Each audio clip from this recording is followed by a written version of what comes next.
മരണമേ, നീ നിന്നിലേക്ക് വിളിക്കുമ്പോ എന്നെ വേദനിപ്പിക്കാതെ കൊണ്ടുപോകാൻ പറ്റുമോ? വേറൊന്നും കൊണ്ടല്ല, എനിക്കിവിടെ അത്രമേൽ സുഖമുള്ള ജീവിതമായിരുന്നില്ല. ഒരുപാട് വേദനിച്ച ഈ ശരീരത്തിനോട് നിനക്കെങ്കിലും ഒരല്പം കരുണ കാണിക്കാൻ പറ്റുമോ?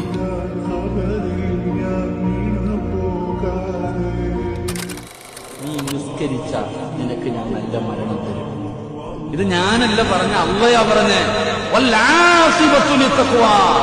എടാ, നിന്റെ ജനാസ കാണുന്നവൻ കൊതിക്കും നീ മരിച്ചതുപോലെ മരിക്കാൻ.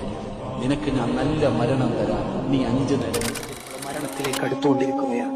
എപ്പോഴാണ് നമ്മുടെ മരണമെന്നറിയും. നാണ് നമ്മുടെ ലാസ്റ്റത്തെ ശ്വാസവും തീർന്ന് ഈ ഭൂമിയിൽ നിന്ന് പോകുന്നതെന്ന് നമുക്ക് ആർക്കും ഡേറ്റില്ല, നിശ്ചയമില്ല. നമുക്ക് വേണ്ട കഫൻ കൂട ഏതെങ്കിലും ഒരു ഷോപ്പിൽ ഉണ്ട്. നമ്മൾ ഏത് പള്ളിക്കാട്ടിലാണ് കിടക്കുന്നതെന്ന് എന്നതുവരെ നമുക്കറിയില്ല. അതുകൊണ്ടല്ലേ പള്ളി മൈതാനിയുടെ പരിസരത്തൂടെ പോകുമ്പോൾ അസ്സലാമു അലൈക്കും ദാറ ഖൗമിയൽ മുഅ്മിനീൻ വ ഇന്നാ ഇൻഷാ അല്ലാഹ് ബിക്കും ലാഹിഖൂൻ. അല്ലാഹു ഉദ്ദേശിച്ചെങ്കിൽ ഉപ്പാനെ തീരെ മെയിൻറ്റെയിൻ ചെയ്യൂല, ഉപ്പാനെ പരിഗണിക്കൂല. ഗൾഫിലൊക്കെ പോയി ദീർഘകാലം കഷ്ടപ്പെട്ട് ഉണ്ടാക്കിയ വീടും എല്ലാ സൗകര്യങ്ങളും മക്കളെ കെട്ടിച്ച് എല്ലാം കഴിഞ്ഞ് ഉപ്പ പ്രായമായി. ഇപ്പോൾ ഉപ്പാക്കായിട്ട് സ്വന്തമായി വരുമാന മാർഗങ്ങൾ ഇല്ലെങ്കിൽ ഉപ്പ നിസ്കരിച്ചിട്ട് വരുമ്പോ ഉമ്മയും മക്കളും ചർച്ച അവസാനിപ്പിക്കും. ഉപ്പ വരുന്നുണ്ട്, ബാക്കി പിന്നെ ചർച്ച ചെയ്യാം. ആ പാവത്തിന് എത്ര വിഷമുണ്ടാവൂലേ.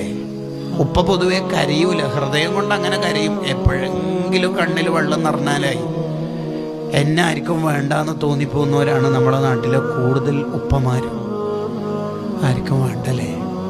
ഈ ആൺമക്കളൊക്കെ ഒന്ന് കൂടിയിരുത്തിട്ട് ഉപ്പാനോട്, ഉപ്പാക്ക് എന്തോ ഒരു സങ്കടം 2-3 ദിവസമായിട്ട് എന്തോ കൈമ കാശില്ലാത്തതിൻ്റെ പ്രശ്നമാണ്. ഉപ്പാനോട് ഞാൻ പറഞ്ഞിട്ടില്ല, ഉപ്പാക്ക് എന്താ പ്രശ്നം? ഞാൻ ഉപ്പാനോടൊരു കാര്യം ചോദിച്ചോട്ടെ, ഉപ്പ എനിക്കൊരു മുത്തം തരും. ശരിക്കും ഉപ്പ കരഞ്ഞു എന്ന് പറഞ്ഞ കരഞ്ഞു. എന്നെയൊക്കെ ആർക്കെങ്കിലൊക്കെ വേണമല്ലേ?